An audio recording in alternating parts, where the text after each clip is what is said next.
तपाईहरुलाई थाहा छ यो वचन पास्टर गुरुबाले उहाँ प्रभुको घरमा जानुभन्दा अगाडि उहाँको अन्तिम दिन भनौं न जबसम्म उहाँ कुरा गरिराख्नु भएको थियो, राम्रो कुरा गरिराख्नु भएको थियो, सबैसँग कुरा गरिराख्नु भएको थियो, त्यस्तो बेलामा परमेश्वरले बोल्नु भएको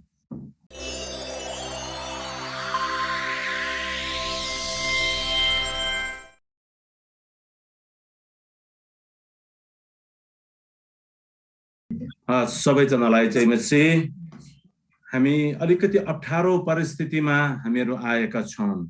हामीलाई जुन प्रकारले हप्ता हप्ता भेटेर सेवा संगति गर्ने त्यस प्रकारले हामीले गर्न सकिराखेका छैनौं, तर हामी घर घरमा रहेर पनि यस प्रकारले संगति गर्ने मौका पाइराखेका छौं। प्रभुलाई धन्यवाद भएको होस्। आज तपाईहरुसँग वचन बाँड्नको लागि मैले जुन वचन तयार गरेँ अनि मेरो लागि त्यो सजिलो थिएन, धेरै कुराहरु अप्ठ्यारो भइराखेको थियो, तर प्रभुले मलाई जो अनुग्रह कृपा दिनुभयो म प्रभुलाई धन्यवाद चढाउँदछु। म अहिले पनि हामीले यो धेरै अप्ठ्यारो भएको छ, तर म विश्वास गर्छु प्रभुले मेरो मुखमा त्यो शब्दहरु दिनुहुन्छ जुन कुरा मैले भन्ने कुरा भन्दाखेरि प्रभुले मण्डलीलाई के भन्न चाहनुहुन्छ त्यही कुरा प्रभुले मलाई भन्नलाई दिनुहुनेछ, म त्यो विश्वास गर्दछु। म अनुरोध गर्दछु सबै मण्डली परिवारलाई वचन सुन्नको लागि हामी एकदम तयार भएर रहने छौं। कसैले पनि बीचमा बोल्ने छैनौं। हामी यसरी संगतिमा बस्दाखेरि पनि हामी एकदमै बडो आदर भक्तिको साथमा प्रभुको उपस्थितिमा रहने छौं। हुन्छ हुन्छ म अब तपाईहरुको माझमा आजको वचन जुन खण्डबाट हामी हेर्न लागेका छौं त्यो खण्ड म पढ्नलाई गइराखेको छु अनि त्यो खण्ड हो पहिलो थेसलोनिकी 5 अध्याय। पहिलो थेसलोनिकीको 5 अध्यायमा म पढ्न गइराखेको छु। अनि पहिलो थेसलोनिकीको 5 अध्यायको 16, 17, 18 त्यहाँ यसरी लेखिएको छ, सधैं आनन्दित रहो, निरन्तर प्रार्थना गरिरहो, सबै परिस्थितिमा धन्यवाद देऊ, किनकि ख्रीष्ट येशूमा तिमीहरूको लागि परमेश्वरको इच्छा यही हो। आउनुहोस् हामी प्रार्थना गरौँ। हे परमेश्वर, अब जसै हामी तपाईको वचन हेर्न लागेका छौं, यो तपाईको वचन हो। तपाई आफ्नो वचनद्वारा हामीसँग बोल्नुहोस् भनी बिन्ती गर्दछौं। प्रभु कति अवस्थामा हामीहरू प्रभु तपाई त हामीसँग बोल्नुहुन्न होला, टाढा हुनुहुन्छ। प्रभु हामीले प्रार्थना गर्यौं किन सुन्नु भएन इत्यादि इत्यादि हामी विचार गर्छौं। तर प्रभु तपाई त जीवित परमेश्वर हुनुहुन्छ। तपाईले किन प्रभु हाम्रा कति प्रश्नको उत्तर दिनुहुन्न त्यो पनि अहिले हामी हेर्नेछौं। प्रभु हामी बिन्ती गर्दछौं, हामी मण्डली परिवारसँग हामी जो घर घरमा रहेर इन्टरनेटको माध्यमबाट देश विदेशमा भएका हाम्रा प्रियहरू पनि जोडिन आउनु भएको छ। प्रभु हामी सँगै मिलेर तपाईको वचन हेर्नेछौं। हे प्रभु तपाईले आफ्नो वचन हामीहरूको लागि खोलिदिनुहोस्, हामीहरूको हृदयको आँखा खोलिदिनुहोस्। प्रभु हामी तपाईको वचनबाट उद्देश्यका कुराहरू देख्न सकौं। तपाईले के भन्न चाहनुहुन्छ सो हामीलाई अब पवित्र आत्मा आफैले बुझाइदिनुहोस् भनी बिन्ती गर्दछौं। मलाई लिनुहोस्, अधीन गर्नुहोस्, मलाई तपाईको आवाज बनाउनुहोस् अनि वचन चाहिँ तपाईको आफ्नो वचन हामीसँग बोल्नुहोस् भनी बिन्ती गर्दछौं।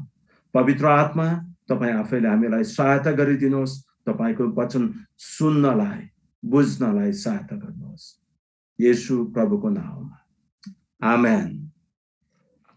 तपाईहरुलाई थाहा छ यो वचन पास्टर गुरुबाले उहाँ प्रभुको घरमा जानुभन्दा अगाडि उहाँको अन्तिम दिन भनौं न जबसम्म उहाँ कुरा गरिराख्नु भएको थियो, राम्रो कुरा गरिराख्नु भएको थियो, सबैसँग कुरा गरिराख्नु भएको थियो, त्यस्तो बेलामा परमेश्वरले बोल्नु भएको आफ्नो नातिनीहरूलाई भन्न लाउनु भएको भनौं न। म त भन्छु परमेश्वरले बोल्नु भएको नातिनीहरूलाई उहाँले अन्तिम समयमा भनेर जानु भएको, नातिनीहरूलाई भन्नुभएको वचन। अनि त्यो चाहिँ पहिलो थेसलोनिकीको 5 को 16 देखि 18 त्यहाँ लेखेको छ, सधैं आनन्दित रहो, निरन्तर प्रार्थना गरिरहो, सबै परिस्थितिमा धन्यवाद देऊ, किनकि ख्रीष्ट येशूमा तिमीहरूको लागि परमेश्वरको इच्छा यही हो। अनि आज नातिनीहरूको लागि मात्र हामी मण्डलीको लागि, तपाईको लागि, मेरो लागि प्रियहरू, यो आनन्दित हुने कुरा चाहिँ सजिलो छैन। हामी परिस्थिति हेरेर जिउने मानिसहरू हौं। सबै कुरा मिलेको छ, आनन्दित हुनु ठिकै छ, सबै कुरा भएको बेलामा ठिक छ। कतिचोटि हामी प्रार्थना गर्छौं अनि परमेश्वरले प्रार्थना सुन्नु भएन जस्तो लाग्छ। बिरामीहरू निको भएका छैनन्, समस्या जस्ताको तस्तै छ अनि हामीलाई यस्तो समस्या लाग्छ। अनि के गर्ने यस्तो बेलामा, हामी के भन्ने, कसो गर्ने, अनि हामीलाई त्यस्ता खालका कुराहरू आउन सक्दछन्। अनि प्रभुले त प्रार्थना सुन्नुहुन्न कि? खै गुरुबाको लागि विश्वभर एउटा प्रार्थना गरेको, उहाँले त सुन्नु भएन। अनि हामी एकदम निराश हुन्छौँ, हताश हुन्छौँ। अनि कतिचोटि प्रभुको इच्छा के हो त्यो बुझ्नुपर्छ, थाहा छ, प्रार्थना गर्छौँ, हे परमेश्वर स्वर्गमा तपाईको इच्छा जस्तो स्वर्गमा छ त्यस्तै हाम्रो जीवनमा पुरा होस्, मेरो जीवनमा पुरा होस्, हामी प्रार्थना गर्दछौँ।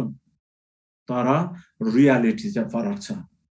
जब समुदाय धेरै बिसन्चो, पास्टर सामु धेरै बिसन्चो हुनुहुन्थ्यो, अनि त्यतिखेर मलाई प्रभुले घरिघरि जब प्रार्थना गर्न लाग्यो, एउटा हात आए जस्तो लाग्ने, यहाँ यस्तो थिचे जस्तो लाग्ने, अनि मनमा चाहिँ ला अब प्रभुले त लान लाग्नुभयो कि के हो जस्तो लाग्ने। अनि बच्चा जस्तो रोज्छ, प्रभु होइन हामीलाई चाहिन्छ, केही समयको लागि भए पनि दिनुहोस्। अनि चित्तै नबुझ्ने हामी चाहिँ प्रभुसँग झगडा गरेको गरे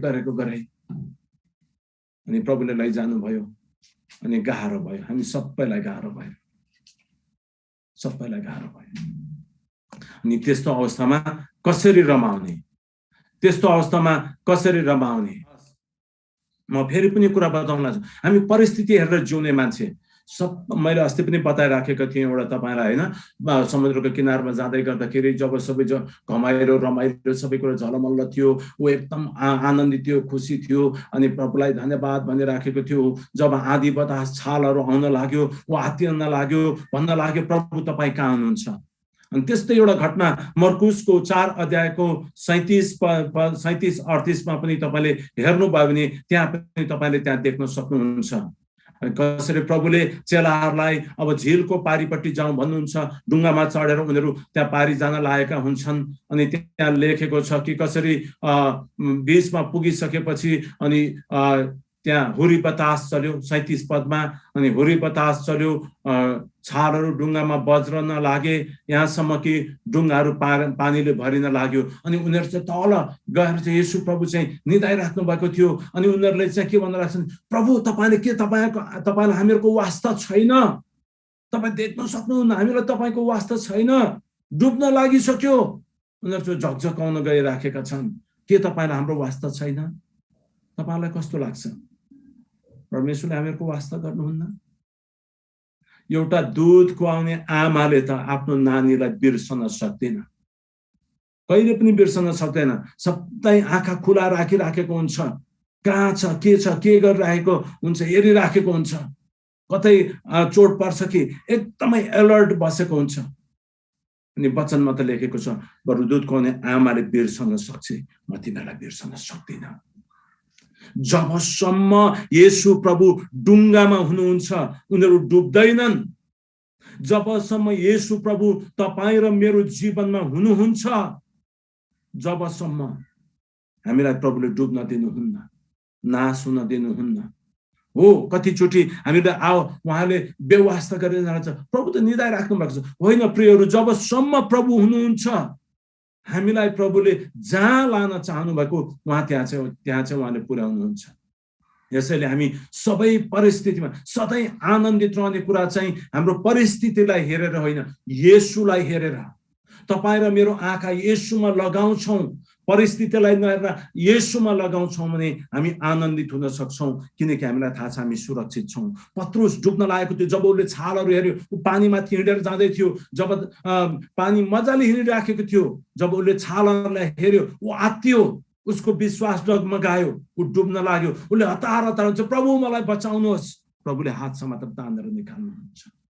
प्रियहरू, तपाईँ र म जस्तै परिस्थितिमा भए तापनि परमेश्वरले तपाईँ र मेरो वास्ता गर्नुहुन्छ, बचाउनुहुन्छ। त्यसैले हामी चाहिँ आनन्दित हुन सक्छौँ। प्रभुमा सधैँ आनन्द गर। म फेरि पनि भन्दछु, आनन्द गर। फिलिपी 4:4। पावलले यो कुरा जेलमा हुँदाखेरि उसको जीवनको अन्तिम क्षणमा लेखेको ऊ सबै कुरा मिलेको बेला उनले लेखेको होइनन्। उनी रोमको जेलमा थिए, उसको मृत्युको दिनहरू नजिक आइराखेको थियो, त्यो उसलाई राम्रोसँग थाहा थियो। तर जेलमा बसेको पनि बेलामा पनि उनले भन्दछन् प्रभुमा सधैँ आनन्द गर। म फेरि पनि भन्दछु, जोड दिएर भन्दछु, म फेरि पनि भन्दछु आनन्द गर। के तपाईँ र म प्रभुमा आनन्दित हुन सक्छौँ? सम्भव छ कि छैन? कति अवस्थामा विचार गर्दछौँ यो प्रभुले यो हुनै नसक्ने कुरा भन्नुभएको थियो, कसरी सकिन्छ र यस्तो परिस्थितिमा आनन्दित हुनलाई? प्रियहरू, जब तपाईँ र म प्रभुमा भएर जिउन लाग्दछौँ, उहाँको आनन्द हामी आनन्दित हुन सक्दछौँ। तपाईँलाई थाहा छ नि, पावल र सिलास जेलमा भित्र बन्द गरिएको थियो, खुट्टामा त्यो ठिङ्गुरो लगाइएको थियो। कति पीडा हुन्छ त्यो ठिङ्गुरो लाउँदाखेरि। रातभरि उनीहरू बन्धनमा थिए, साङ्लाले बाँधिएका थिए, तर आधा रातमा उनीहरू प्रभुको प्रशंसा र जय जयकार गीतहरू गाइराखेका थिए उनीहरू। प्रियहरू, प्रभुमा यो सम्भव छ। त्यसैले पास्टर गुरुबाले पनि अन्तमा यो भनेर जानुभएको, आनन्द गर। तपाईलाई कस्तो लाग्छ? प्रभुमा जानु अगाडि पास्टर गुरुबा, ए प्रभु तपाईले मेरो जीवनमा के गर्नुभएको, मेरो छोराको जीवनमा के गर्नु, गनगन गरेर बस्नु भएको जस्तो लाग्छ? सोध्नुहोस् त्यहाँको डाक्टरलाई। रात दिन प्रभुलाई धन्यवाद चढाइराख्नु भएको, प्रभुमा एकदम तपाईहरु अरु बेला पनि देख्नु भएको छ, जब उहाँ प्रचार गर्न लाग्नुहुन्छ, ओ त्यो प्रभुको आनन्द उहाँको अनुहारमा झल्किन्छ। प्रियहरू, देखिने गरिकन त्यो आनन्द प्रभुले उहाँमा त्यो राखिदिनु भएको थियो। सबै परिस्थितिमा आनन्दित हुने कुरा उहाँले अभ्यास गर्नु भएको थियो। पहिलो कोरिन्थी 6:12 भन्दछ, अफसोसी तापनि सधैँ आनन्दित। हामी आज अफसोसी भएका छौँ, होइन र? दुईजना गुरुबाहरूलाई लिएर जानुभयो। हामी एक प्रकारको एकदम अफसोस छ, हामीहरूको मनमा पीडा छ। अब के धेरै प्रश्नहरू पनि आउन सक्दछ। हामी अफसोसी। तर कोरिन्थलाई लेख्दै गर्दाखेरि पावलले भन्छ, तिम्रो अफसोसी हुनु स्वाभाविक हो, तर सधैँ आनन्दित रहनु। गरिब तापनि सबैलाई धनी तुल्याउने, केही नभए जस्तो तापनि सबै थोक भएका। प्रियहरू, तपाईँ र मेरो मनमा वेदना छ, पीडा छ। रोमी 9:2 भन्दछ, मेरो हृदयमा असाध्य शोक र मनमा अटुट वेदना छ। छैन? तपाईहरुको मनमा पनि छ शोक र वेदना। अटुट भनेको निरन्तर त्यो वेदना छ, यहाँ आइराखेको छ। त्यो हुन्छ नै। प्रभुले पनि भन्नुभएको थियो, स्वर्गमा चढी जानु अगाडि चेलाहरूलाई उहाँले जम्मा गरेर भन्नुभएको थियो। उहाँले भनिराख्नु भएको थियो, यसरी नै अहिले तिमीलाई शोक हुन्छ, तर म फेरि तिमीहरूलाई देख्नेछु र तिमीहरूको हृदय आनन्दित हुनेछन्। अनि कसैले तिमीहरूको आनन्द तिमीहरूबाट खोज्ने छैन। यूहन्ना 16:22 उहाँ स्वर्ग चढी जानु अगाडि चेलाहरू अब कसलाई पछ्याउने, के हुन्छ? उनीहरू एकदमै आत्तिएका थिए, उनीहरूको हृदय विचलित भएको थियो। अनि प्रभुले भन्नुभएको चाहिँ, अहिले तिमीलाई शोक हुन्छ, तर म फेरि देख्नेछु। आमेन। हामी पास्टर गुरुबाउलाई फेरि देख्नेछौँ। उहाँहरूलाई पहिले उछिन्ने छैनौँ। जब यीशु आउनुहुन्छ, उहाँ आउनु भएको बेलामा पहिला मरेकाहरूको पुनरुत्थान हुन्छ। उनीहरू स्वर्गमा प्रभुलाई भेट्न जानेछन्। उनीहरूले त्यो शरीर पाउनेछन् अविनाशी, यो शरीरमा रोग बिमार बिसन्चो नहुने, कष्ट नहुने, भोक नलाग्ने, तिर्खा नलाग्ने एउटा महिमित शरीर परमेश्वरले उहाँलाई दिनुहुन्छ। अनि अनि आँखाको एक निमेषमा तपाईँ र मेरो पनि परिवर्तन हुन्छ। यो रगत र मासुको शरीर चाहिँ प्रभुको राज्यको हकदार हुन सक्दैन। अनि हामी उहाँलाई भेट्नेछौँ, उहाँलाई आमुने सामुने हामी भेट्नेछौँ। आमेन। रोमी 5:2 र 3 यसैले के भनेको छ भने, उहाँद्वारा हामीले यस अनुग्रहमा विश्वासद्वारा प्रवेश पाएका छौँ। यस अनुग्रहमा हामी खडा हौं, परमेश्वरको महिमाको सहभागी हुने हाम्रो आशामा हामी रमाउँछौँ। आमेन। यति मात्रै होइन, तर हामी आफ्नो संकटमा रमाउँछौँ। यो जानेर कि संकटले सहनशीलता उत्पन्न गराउँछ। अघिल्लो हप्ता हामीले यही कुरा हेरिराखेका थियौँ। प्रियहरू, संकटको समयमा धैर्य गर्दछौँ भनेदेखि हैन, यो धैर्यले सहनशीलता उत्पन्न गराउँदछ। तपाईँ र मलाई परमेश्वरले जो अनुग्रह दिनुभएको छ त्यो अनुग्रहमा मात्र रमाउन सक्दछौँ। बाहिरका मानिसहरू चाहिँ केवल परिस्थिति जन्य अवस्थामा, तपाईँ र म ख्रिस्टमा हुनेहरू चाहिँ सबै परिस्थितिमा हामी रमाउन सक्दछौँ। गाह्रो अप्ठ्यारो परेको बेलामा प्रभुले तपाईँ र मलाई सुरक्षा दिनुहुन्छ मात्र होइन, उत्साह पनि दिनुहुन्छ। मत्तीको 5:4 मा त लेखिएको छ, धन्य शोक गर्नेहरू किनभने तिनीहरूले सान्त्वना पाउनेछन्। तपाईँ र म आज शोकमा परेका छौँ, तर प्रभुले भन्नुहुन्छ तिनीहरूले सान्त्वना पाउनेछन्। मैले देखेको चाहिँ प्रभुको वचनले सान्त्वना दिने रहेछ। मैले अस्ति भनिराखेको थिएँ, अघिल्लो हप्ता प्रचार गरिएको वचन धेरै गाह्रो भयो। राति एकदमै गाह्रो भएको थियो, एक रात मलाई सुत्नलाई गाह्रो भएको थियो। के गर्ने, मलाई थाहा छ प्रभुको वचनले शान्ति र सान्त्वना दिन्छ। अनि अघिल्लो हप्ता शनिबार प्रचार गरिएको वचन त्यही नै मैले खोजेँ अनि त्यही सुने, पुरै सुने। एक प्रकारको मनमा शान्ति भयो, किनकि त्यहाँ परमेश्वरको वचन मैले धेरै पढेको छु। परमेश्वरको वचनले, त्यो मेरो आवाज होइन, परमेश्वरको वचनले हो शान्ति दिने चाहिँ। बुझ्नुभयो? धन्य शोक गर्नेहरू किनभने तिनीहरूले सान्त्वना पाउनेछन्। यसै कारण भाइ हो, तिमीहरूका विश्वासको कारणले हाम्रा सारा दुःख र क्लेशमा तिमीहरूका विषयमा हामीले सान्त्वना पाएका छौँ। किनकि यदि तिमीहरू प्रभुमा दरिला रह्यौ भने हामी जीवित रहन्छौँ। यदि तिमीहरू प्रभुमा दरिलो रह्यौ भने हामी जीवित रहन्छौँ। के तपाईँ र म प्रभुमा दरिलो भएका छौँ? हामीलाई अहिले यसमा धेरै प्रकारको प्रश्नहरू आएको छ। मानिसले प्रश्न सोध्छन्, के भनेर जवाब दिने, इत्यादि इत्यादि कुराहरू। जेसुकै होस्, परिस्थिति जस्तै होस्, हामी प्रभुमा दरिलो भएर बस्यौँ भनेदेखि हामी जीवित रहन्छौँ। यहाँ लेखेको चाहिँ तिमीहरूको विश्वासको कारणले हाम्रो सारा दुःख र क्लेशमा तिमीहरूका विषयमा हामीले सान्त्वना पाएका छौँ, प्रभुबाट सान्त्वना पाउँदछौँ। यसैले हामी रमाउँछौँ। आमेन। हामीले गीत गाउँछौँ नि, चाहे हाँस्न परोस्, चाहे रुन परोस्, चाहे बाँच्न परोस्, चाहे मर्न परोस्, मैले निश्चय गरेको छु रमाउन येशूमा, उहाँमा आनन्दित हुनलाई, रमाउनलाई हामीले निश्चय गरेका छौँ। पहिलो पत्रुसको 1:6-8 हामीले अगाडि पनि पढ्यौँ, तिमीहरू यसैमा रमाउँछौ। पहिलो पत्रुसको 1:6-8 तिमीहरू यसैमा रमाउँछौ। यद्यपि अहिले थोरै समयको निम्ति तिमीहरूले विभिन्न किसिमका कष्ट भोग्नु पर्छ। आगोबाट खारिने तर नष्ट भएर जाने सुन भन्दा पनि तिमीहरूको विश्वास मूल्यवान छ। तिमीहरूको यो विश्वास साँचो प्रमाणित होस् र येशू ख्रिस्ट प्रकट हुनुहुँदा प्रशंसा, महिमा, आदरको योग्य बनोस्। तिमीहरूले नदेखे तापनि उहाँलाई प्रेम गर्छौ, उहाँलाई अहिले देख्दैनौ तापनि उहाँमाथि विश्वास गर्छौ र अवर्णनीय गौरवमय आनन्दमा रमाउँछौ। अवर्णनीय गौरवमय आनन्दमा रमाउँछौ।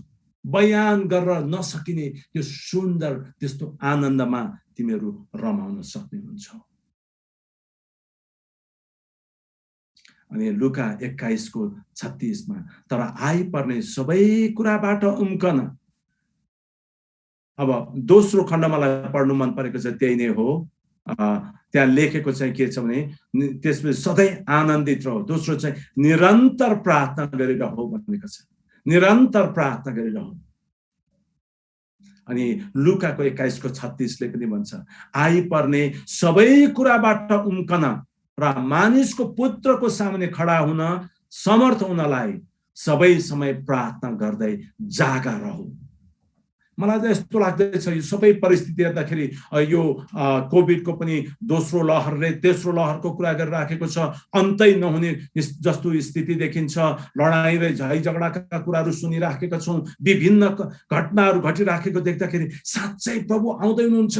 सायद हाम्रै जीवनको समयमा पनि देख्न पाउँछौँ कि त्यस्तो पो लाग्छ। दिन थाहा छैन, तर यो लाग्छ, तपाईहरुलाई लाग्दैन? मलाई त लाग्छ हाम्रै समयमा प्रभु आउनुहुन्छ होला। प्रियहरू, प्रभुको आउनु हुँदा उहाँको सामुने खडा हुन सक्नको लागि हामी चाहिँ जागा रहनु पर्ने, प्रार्थना गर्दै रहनु पर्ने। रोमी 12:12 मा पनि लेखिएको छ, आफ्नो आशामा आनन्द गर, संकटमा धैर्य धारण गर, प्रार्थनामा निरन्तर लागिरहो। हो, हामीलाई थाहा छ यो दिनहरुमा हामी मण्डली धेरै प्रार्थना गर्ने भएको छ। दिदी बहिनीहरुको प्रार्थना भइरहेको छ, दाजुभाइहरुको प्रार्थना भइरहेको छ, जवानहरुको प्रार्थना भइरहेको छ, बाल संगतिको शिक्षक शिक्षिकाको प्रार्थना प्रार्थना प्रार्थना प्रार्थना सबैतिर प्रार्थना भइरहेको छ। प्रियहरू, हामी जागा रहनको लागि हामी प्रार्थना गरिराख्नु पर्ने। कलसी 4:2 ले भन्दछ, सतर्क भएर धन्यवाद सहित स्थिर भई प्रार्थनामा लागिरह। स्थिर भएर, नडगमगाइकन, परिस्थितिले नडगमगाओस्। मानिसले हामीलाई के भनेर प्रश्न गर्दा हामीहरूको विश्वास नडगमगाओस्। अप्ठ्यारो परिस्थितिले हामीलाई नडगमगाओस्। सबै परिस्थिति गाह्रो समयमा पनि धन्यवाद सहित स्थिर भई प्रार्थनामा लागिरह। अनि पहिलो पत्रुस 4:7 अघि मैले भनेकै कुरा, सबै कुराको अन्त्य नजिकै आएको छ। मैले भनेको होइन, प्रभुको वचनले सबै कुराको अन्त्य नजिकै आएको छ। पहिलो पत्रुस 4:7। यसकारण आफ्नो प्रार्थनाको निम्ति शुद्ध मनको र सचेत भइरह।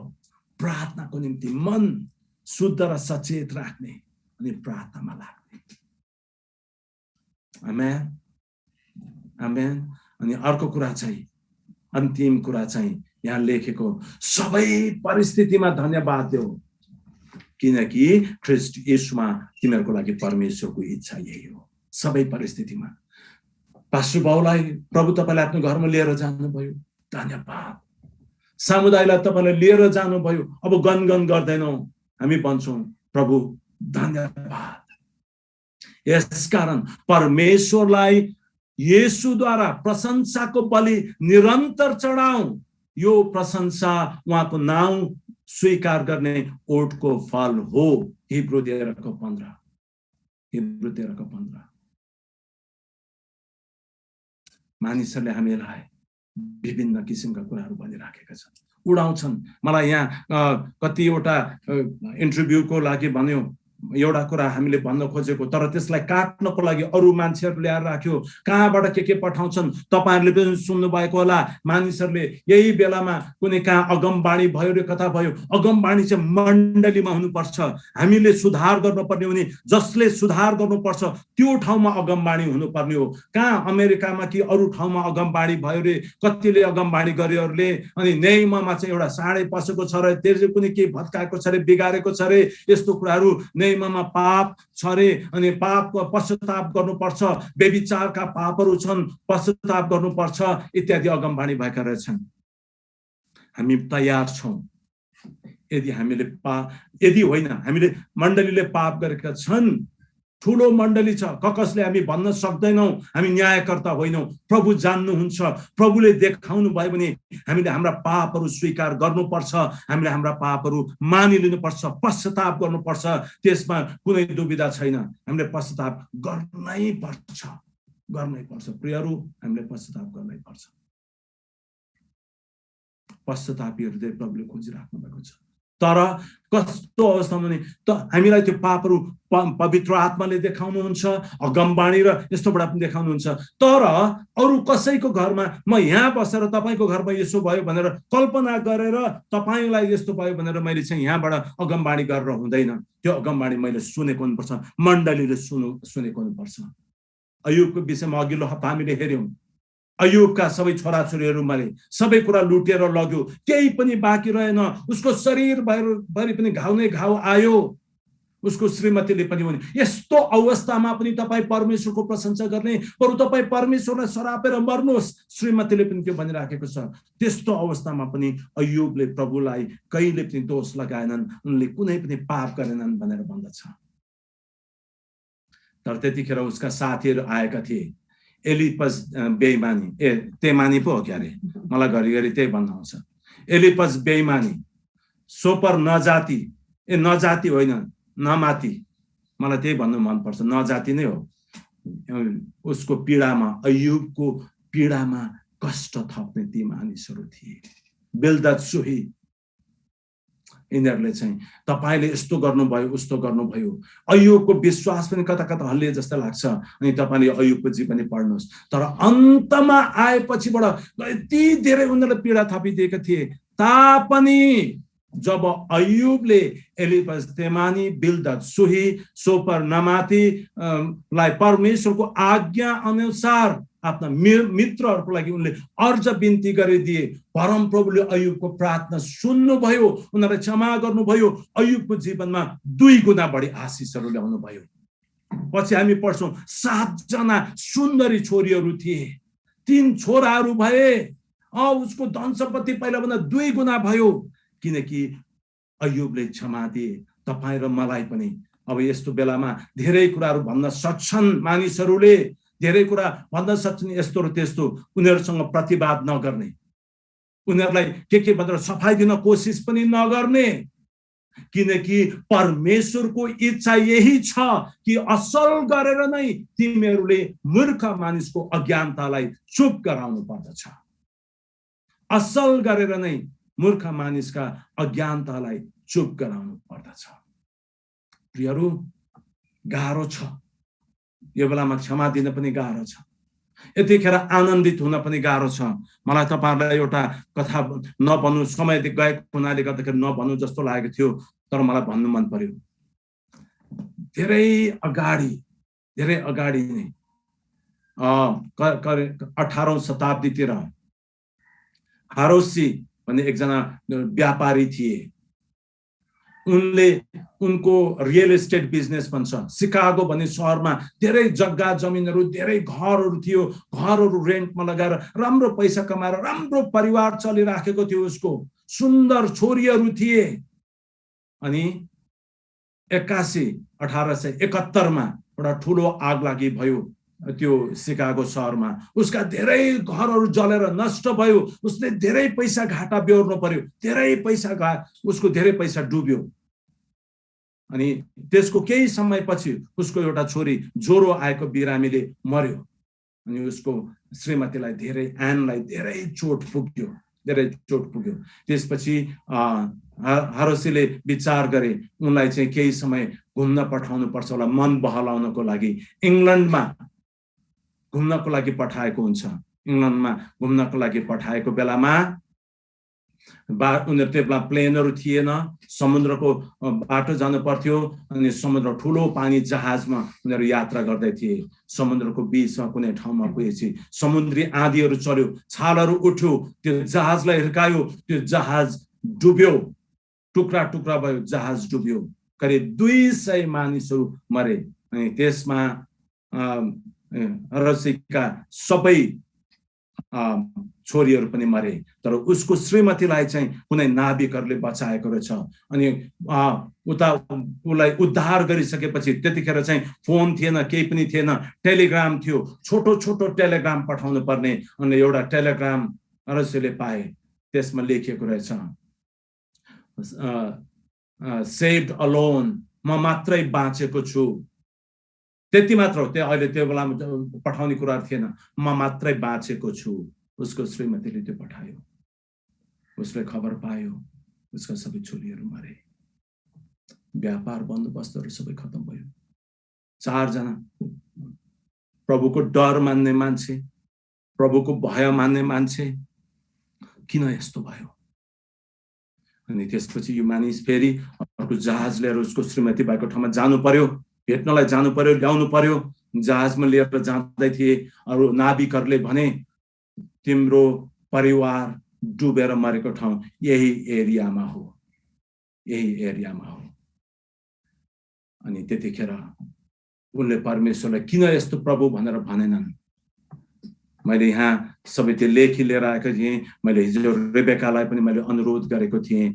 अनि त्यो गीत उहाँहरूले तपाईले युट्युबमा खोज्नुभयो भने पाउनुहुन्छ। रेबेकाहरूले पनि गाएको छ, ख्रिस्टे भजन क्वायरले गाएको। त्यो गीतमा चाहिँ यो ठिक छ मेरो प्राण, भन्ने त्यो गीत छ। अंग्रेजीमा चाहिँ it is well with my soul. उसले त्यही ठाउँमा गएर लेखेका हुन्, मेरो प्राणको लागि यो सबै ठिकै छ। जब शान्त त्यो नदी चाहिँ मेरो जीवनमा बगिराखेको थियो, मेरो जीवनमा मेरो बाटोमा त्यो शान्तिहरू थियो। नदी चाहिँ बगिराखेको मेरो बाटोमा नदी चाहिँ बगिराखेको शान्ति थियो। तर त्यही समयमा मेरो मुनि चाहिँ उर्लेको समुद्र चाहिँ त्यो दुःखहरू पनि थिए। दुःखको सबै दुःख समुद्र चाहिँ उर्लिराखेको थियो। उनले भन्दछन् तर पनि यो ठिक छ, मेरो प्राण यो ठिक छ, किनकि प्रभुले गर्नुभएको।